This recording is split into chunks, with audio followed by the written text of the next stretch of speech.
Louvado seja nosso Senhor Jesus Cristo, para sempre seja louvado.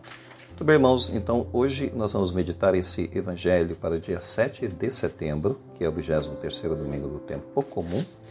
E vamos pedir a Deus nesse dia também, que é o dia da nossa pátria, iluminações, bênçãos para o nosso Brasil, sabedoria para o nosso povo, nesse 7 de setembro.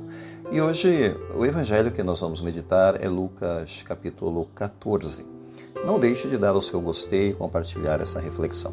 Proclamação do Evangelho de nosso Senhor Jesus Cristo, segundo São Lucas. Glória a vós, Senhor. Naquele tempo, grandes multidões acompanhavam Jesus. Voltando-se, ele lhes disse: Se alguém vem a mim, mas não se desapega do seu pai, sua mãe, sua mulher e seus filhos, seus irmãos e suas irmãs, e até da sua própria vida, não pode ser meu discípulo. Quem não carrega a sua cruz e não caminha atrás de mim, não pode ser meu discípulo. Com efeito, qual de vós, querendo construir uma torre, não se senta primeiro e calcula os gastos para ver se tem o suficiente para terminar? Caso contrário, ele vai lançar o alicerce e não será capaz de acabar. E todos os que virem isso começarão a caçoar, dizendo: Este homem começou a construir e não foi capaz de acabar. Ou ainda, qual o rei que ao sair para guerrear com outro não se senta primeiro e examina bem se com 10.000 homens poderá enfrentar o outro que marcha contra ele com 20.000? Se ele vê que não pode, enquanto o outro rei ainda está longe, envia mensageiros para negociar as condições de paz.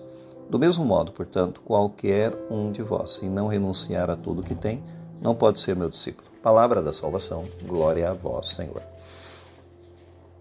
Bem, irmãos, hoje, para esse evangelho do domingo, nós temos essa passagem em Lucas 14, em que Jesus, de fato, ele usa uma linguagem um tanto quanto chocante, realmente, um tanto quanto dura, porque Jesus, em nenhum momento, ele está fazendo apelos emocionais para se tornarem seus discípulos, ou seja, os apelos emocionais, o convite a ser aquela ovelha atrás do mestre, o convite ao amor, que é uma parte do Evangelho.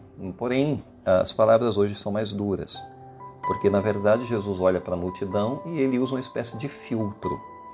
E esse filtro que Jesus usa mostra claramente que ele não está muito interessado em admiradores ocasionais que vão atrás dele, apenas porque sente uma atração, uma admiração por ele, pelo que ele faz, pelos sinais que realiza. Mas Jesus ele quer muito mais do que isso. Ele quer pessoas de fato comprometidas. Portanto, ele faz um ensinamento bastante radical nessa passagem, versículo 26. Se alguém vem a mim, mas não se desapega. E aqui ele começa uma lista de coisas, né, que a pessoa precisa calcular e, de fato, ter força para se desapegar, para se tornar uma pessoa mais comprometida com ele, com a pessoa dele. E Jesus, quando fala dos desapegos aqui, ele não está pregando ódio contra a família, não é exatamente isso, mas é uma repriorização, de fato, absoluta e uma focalização em Deus. Ele fala dos nossos vínculos, sim, os vínculos fundamentais, sejam os pais, os vínculos com o cônjuge, os vínculos com os irmãos e etc. E até o vínculo com a própria vida, para finalmente ali culminar na questão do ego da pessoa, né? Desapegar-se de si mesmo.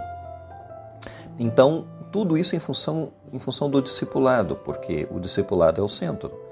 Outros amores que vão orbitar ao redor são apenas coisas secundárias e terciárias, é aí que deve ficar. O reino de Deus é o centro e deve ser o centro.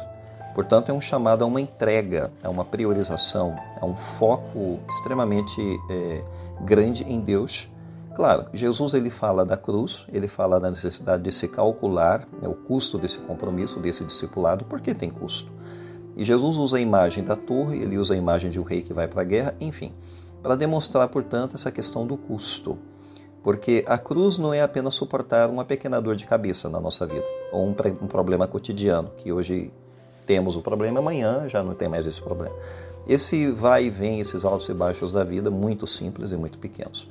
Mas Jesus ele fala da cruz naquele sentido mesmo da cruz com que as pessoas eram mortas dentro do Império Romano. Quer dizer, aceitar a sentença de morte. Era isso que significava a cruz no tempo de Jesus. E, portanto, nesse sentido, no sentido metafórico, seria aceitar morrer para si mesmo, ou para os desejos, os projetos, as vontades, as ambições, as glórias mundanas, etc. Quer dizer, é abrir mão, no fundo, dessa autossuficiência.